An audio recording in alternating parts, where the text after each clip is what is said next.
அனைவருக்கும் வணக்கம். இன்னைக்கு பார்த்தீங்கன்னா, ரொம்ப முக்கியமான விஷயத்த பத்தி பேச போறோம். திடீரென சமூக நீதி விடுதிய நம்மளுடைய முதல்வர் அவர்கள் ஆய்வு செய்வதற்கு காரணம் என்ன? டிவிகேக்குள் வரும் பிஎம்கே, வெளியேறும் விசிகே இந்த மாரி நெறைய விஷயங்கள் இருக்கு. 2வது ரொம்ப முக்கியமான விஷயமா, சிஎம்டிஏவில் உள்ள மிகப்பெரிய ஒரு நிதி நெருக்கடி, அல்ல அல்ல குறையாத அக்ஷய பாத்திரத்த திமுக இன்னைக்கு கவுத்தி போட்டு வச்சிருக்கு. இத பத்தி நம்ம விரிவா பேசுவோம். ஃபர்ஸ்ட்டு பார்த்தீங்கன்னா, சிஎம்டிஏ என்ன அப்டின்னா, சென்னை பெருநகர வளர்ச்சி குழுமம். இது பார்த்தீங்கன்னா, 1972 முதல் ஏகப்பட்ட நிதி விஷயங்கள செஞ்சுட்டு வருது சென்னை மாநகராட்சிக்கு. இது பார்த்தீங்கன்னா, முழுக்க முழுக்க மேம்பாலங்கள் கட்டுதல், உள்கட்டமைப்பு, அதாவது ஒவ்வொரு துறைகளிலும் செயல்படக்கூடிய நெறைய விஷயங்களுக்கு இதுலருந்து நிதி போகும் அப்படின்றது தான் வந்து இதுக்கான அமைப்பு. ஆனா பார்த்தீங்கன்னா, இது இன்னைக்கு முழுக்க முழுக்க கடனில் தத்தளிச்சுக்கிட்டு மைனஸ் பேலன்ஸா 1000 கோடிக்கு மேலயும் இன்னைக்கு மாநில அரசுட்ட கைய நீட்டி கையேந்திர நிலைமை அப்படின்றது 200 கோடி ரூபாய் கடன் கேட்டிருக்காங்க. இது ஏன் அப்படின்றத நான் ஃபர்ஸ்ட்டு சொல்லிர்றேன். பார்த்தீங்கன்னா, முழுக்க முழுக்க இதுக்கு முன்னால ஆண்ட அதிமுக மற்றும் திமுக ஆட்சி காலகட்டங்கள்ல உள்ளாட்சித்துறை செய்ய வேண்டிய வேலைகள் எல்லாமே இந்த சிஎம்டி அமைப்பு அப்படின்றத முன்னெடுத்து செஞ்சிருக்காங்க. முழுக்க முழுக்க பார்த்தீங்கன்னா, ஒவ்வொரு விளையாட்டு மண்டபங்கள், முதல்வருடைய படிப்பகங்கள் இந்த மாதிரி விஷயங்களுக்கு, அதாவது முதல்வருடைய நிதியிலிருந்து, தமிழக அரசுடைய நிதியிலிருந்து விடுவிக்கக்கூடிய அனைத்து விஷயங்களையும் இந்த அமைப்பு கையில் எடுத்து செஞ்சுட்டு இருக்கிறது தான் வந்து இவங்க நிதி நிலைமைக்கு தள்ளப்பட்ட ஒரு காரணம். கிட்டத்தட்ட 3000 கோடி ரூபாய் அளவுக்கு மேல இவங்க வந்து செலவழிச்சிருக்காங்க அப்படின்றதும், ஆனா அரசிடமிருந்து அவங்க பொதுமக்களிடமிருந்தும் சரி நிதி திரட்டவே இல்ல அப்படின்றது தான் மிக முக்கியமான காரணமா இந்த சிஎம்டி அமைப்பு நிதி இல்லாம பற்றாக்குறைக்கு போனதுக்கான காரணம். இன்னைக்கு நம்மளுடைய தமிழக முதலமைச்சரான விஜய் அவர்கள்ட்ட 200 கோடி ரூபாய் கடனா கேட்டிருக்காங்க. இது வந்து மிக விரிவான விசாரணையா வரப்போகுது. நெறைய பேர் வந்து சிக்கிறதா இருக்காங்க. ஏன்னா இது வந்து சின்ன விஷயம் கிடையாது. கிட்டத்தட்ட 3500 கோடி ரூபாய் ஒவ்வொன்னும் இன்னைக்கு தோண்ட தோண்ட வெளியில வந்துகிட்டு இருக்கு. பார்ப்போம் இதுக்கான விசாரணை எந்த அளவுக்கு இருக்க போகுது அப்படின்றது. அடுத்து ரொம்ப முக்கியமான விஷயத்துக்கு வருவோம். நேத்து நம்மளுடைய முதல்வர் அவர்கள் ஈவினிங் டைம்ல, அதாவது தலைமைச் செயலகத்தில இருந்து வீட்டுக்கு திரும்புற அந்த ஒரு டைம்ல திடீரென்று ஒரு சமூக நீதி ஆய்வு, எம்சி ராஜா அப்படின்ற ஒரு சமூக விடுதி அதுக்குள்ள போயிட்டு திடீர்னு ஆய்வு பண்றாரு. மழை பெஞ்சுட்டு இருக்கு. இது வந்து வன்னியரசு அவர்களுடைய துறையின் கீழ வர்ற சமூக நீதி துறையில வருது. இது முக்கியமா எல்லாரும் பார்க்கணும். இப்போ ஒரு அமைச்சர், இப்போ உதாரணத்துக்கு நம்மளுடைய முதல்வர் அவர்கள் ஒரு மருத்துவமனைக்கு போறார் அப்படின்னா, இது கண்டிப்பா அருண்ராஜ் அவர்களுக்கு தெரிஞ்சிருக்கும். ஒரு மின் சம்பந்தப்பட்ட விஷயத்துக்குள்ள போறார் அப்படின்னா, இது நிர்மல்குமார் அவர்களுக்கு தெரிஞ்சிருக்கும். இது பார்த்தீங்கன்னா, ஒவ்வொரு அமைச்சர்களுக்கும் அந்தந்த துறை ரீதியா, அதாவது இந்த ஸ்கூல்ல எல்லாம் இன்ஸ்பெக்ஷன் வந்தாங்கன்னா டக்குன்னு ஒரு மாரியா மாத்துவாங்க பார்த்தீங்களா, அந்த மாரி மாறும். ஆனா நேத்து நம்மளுடைய முதல்வர் அவர்கள் அந்த சமூக நீதி விடுதிக்கு போறது 10 நிமிஷத்துக்கு முன்னாடி தான் வன்னியரசு அவர்களுக்கே தெரிஞ்சிருக்கு.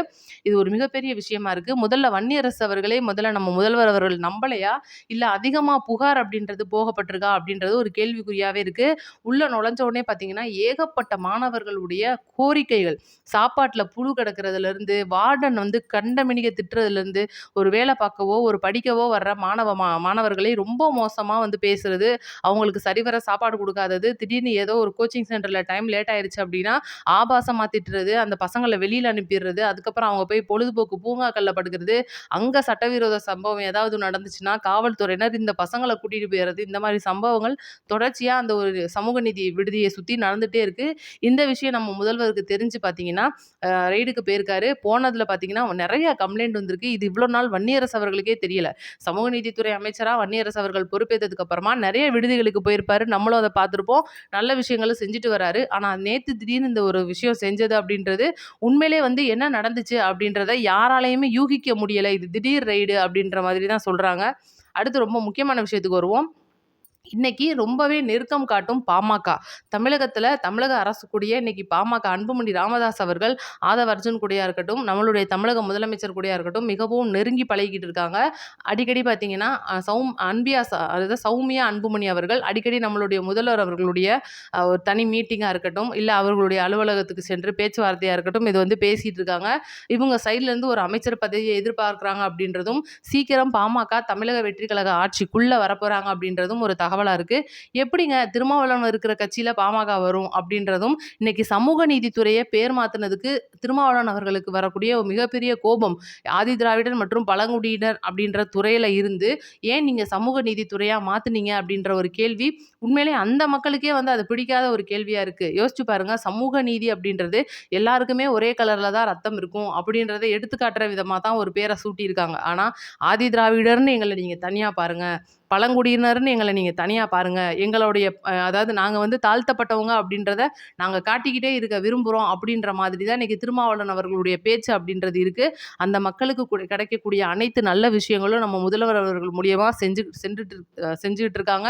எல்லா விஷயங்களும் அவங்களுக்கு நடந்துட்டு இருக்கு. அவங்களுக்கான இடஒதுக்கீடு அப்படின்றதும் தனிப்பட்ட முறையில போயிட்டு இருக்கு. ஆனா, அன்னைக்கு திருமாவளவன் அவர்கள் அவங்களுடைய பேர வந்து நிலைநாட்டியே ஆகணும். அவங்கள வந்து சமூகத்திட்ட இருந்து பிரிச்சு காட்டணும் அப்படின்றது இன்னைக்கு அவருடைய ஒரு நோக்கமா இருக்கு அப்படின்றத எடுத்துக்கவே முடியல. அதனால தான் வந்து பார்த்தீங்கன்னா, பாமக இருக்கிற இடத்துக்கு விசிக இருக்கவே இருக்காது அப்படின்றது ஒரு விஷயமாவே இவ்வளோ நாளா தொன்று தொட்டு வந்துட்டு இருக்கு.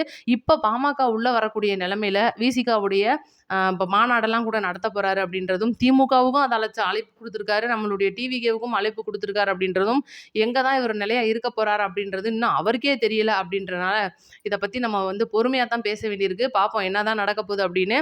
அடுத்து இடைத்தேர்தல் விஷயத்த நம்ம பேசுவோம். நேத்து தலைமை தேர்தல் அதிகாரியான ஞானகுமார் அவர்கள் மிகப்பெரிய ஒரு பேட்டியில ஒண்ணு சொல்லியிருக்காரு. என்னன்னா, தமிழகத்துக்கு இடைத்தேர்தல் அப்படின்றது அறிவிக்கிறதுக்கு இன்னும் நாளாகுமா? என்ன ஏதுன்ற சில கேள்விகளை முன்வைக்கும்போது, தமிழகத்த பொறுத்தவரைக்கும் குதிரை பேர வழக்கு அப்படின்றது ஒண்ணு போயிட்டுருக்கு.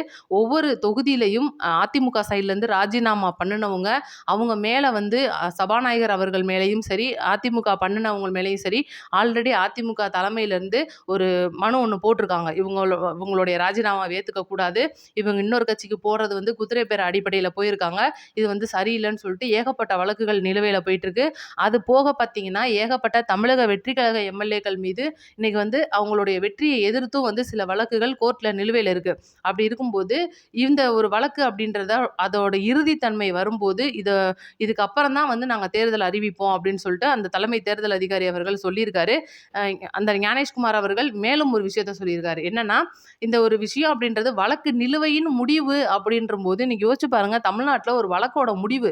உதாரணத்துக்கு ஐயா அப்பாவோட வழக்க எடுத்துக்கங்க. கிட்டத்தட்ட 10 வருஷம் ஆச்சு அவருடைய முடிவு.